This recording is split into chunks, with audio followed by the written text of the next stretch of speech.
Immortal Blood. The author of this work signed simply as Anonymous. Published sometime in the Second Era. Originated in the province of Cyrodiil. Entered into the Synod Library on the 2nd of Sun's Height, 4th Era 452. Dictated by the head scribe Cassius Quill to the scribe initiate Maxima Brucius for transcription. The moons and stars were hidden from sight, making that particular quiet night especially dark. The town guard had to carry torches to make their rounds, but the man who came to call at my chapel carried no light with him. I came to learn that Movarth could see in the dark almost as well as the light, an excellent talent considering his interests were exclusively nocturnal. One of my acolytes brought him to me, and from the look of him, I at first thought he was in need of healing. He was pale, to the point of opalescence, with a face that looked like it had been very handsome before some unspeakable suffering. The dark circles under his eyes bespoke exhaustion, but the eyes themselves were alert, intense, almost insane. He quickly dismissed my notion that he himself was ill, though he did want to discuss a specific disease. Vampirism, he said, and then paused at my quizzical look.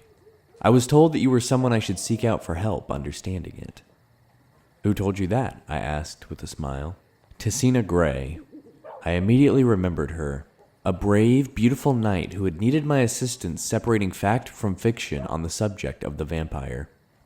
It had been 2 years, and I had never heard whether my advice had proved effective. You've spoken to her? How is her ladyship? I asked. Dead, Movarth replied coldly. And then, responding to my shock, he added to perhaps soften the blow. She said your advice was invaluable, at least for the one vampire. When I last talked to her, she was tracking another. It killed her. Then the advice I gave her was not enough. I sighed. Why do you think it would be enough for you? I was a teacher once myself, years ago, he said. Not in a university, a trainer in the Fighters Guild. But I know that if a student doesn't ask the right questions, the teacher cannot be responsible for his failure. I intend to ask you the right questions. And that he did. For hours, he asked questions and I answered what I could, but he never volunteered any information about himself. He never smiled. He only studied me with those intense eyes of his, committing every word I said to memory. Finally, I turned the questioning around. You said you were a trainer at the Fighters Guild. Are you on an assignment for them? No, he said curtly. And finally I could detect some weariness in those feverish eyes of his. I would like to continue this tomorrow night if I could. I need to get some sleep and absorb this. You sleep during the day, I smiled. To my surprise, he returned the smile, though it was more of a grimace. When tracking your prey, you adapt their habits. The next day, he did return with more questions, these ones very specific. He wanted to know about the vampires of Eastern Skyrim. I told him about the most powerful tribe, the Volkihar, paranoid and cruel, whose very breath could freeze their victims' blood in their veins. I explained to him how they lived beneath the ice of remote and haunted lakes, never venturing into the world of men except to feed. Movarth listened carefully and asked more questions into the night, until at last he was ready to leave. I will not see you for a few days, he said, but I will return and tell you how helpful your information has been. True to his word, the man returned to my chapel shortly after midnight 4 days later. There was a fresh scar on his cheek, but he was smiling that grim but satisfied smile of his. Your advice helped me very much, he said, but you should know that the Volkihar have an additional ability you didn't mention. They can reach through the ice of their lakes without breaking it. It was quite a nasty surprise being grabbed from below without any warning. How remarkable, I said with a laugh. And terrifying. You're lucky you survived. I don't believe in luck. I believe in knowledge and training. Your information helped me, and my skill at melee combat sealed the bloodsucker's fate. I've never believed in weaponry of any kind. Too many unknowns. Even the best swordsmith has created a flawed blade, but you know what your body is capable of. I know I can land 1,000 blows without losing my balance, provided I get the first strike. The first strike, I murmured. So you must never be surprised. That is why I came to you, said Movarth. You know more than anyone alive about these monsters, and all their cursed varieties across the land. Now you must tell me about the vampires of northern Valenwood. I did as he asked, and once again his questions taxed my knowledge.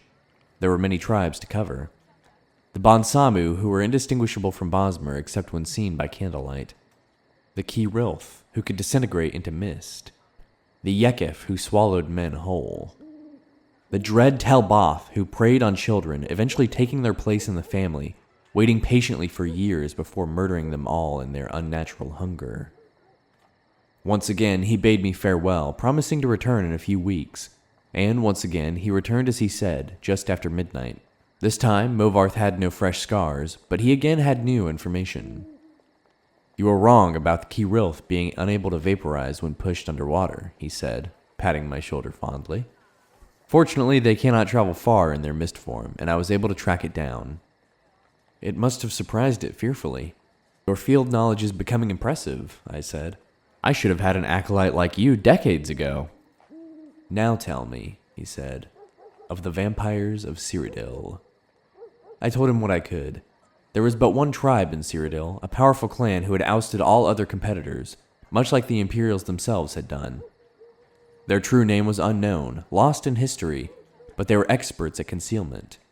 If they kept themselves well fed, they were indistinguishable from living persons. They were cultured, more civilized than the vampires of the provinces, preferring to feed on victims while they were asleep, unaware. They will be difficult to surprise, Movarth frowned, but I will seek one out and tell you what I learn. And then you will tell me of the vampires of High Rock and Hammerfell and elsewhere and Blackmarsh and Morrowind and the Somerset Isles, yes? I nodded, knowing then that this was a man on an eternal quest. He wouldn't be satisfied with but the barest hint of how things were. He needed to know it all. He did not return for a month, and on the night that he did, I could see his frustration and despair, though there were no lights burning in my chapel. I failed, he said as I lit a candle. You were right. I could not find a single one. I brought the light up to my face and smiled. He was surprised, even stunned by the pallor of my flesh, the dark hunger in my ageless eyes, and the teeth. Oh yes, I think the teeth definitely surprised the man who could not afford to be surprised. I haven't fed in 72 hours, I explained as I fell on him. He did not land the first blow or the last.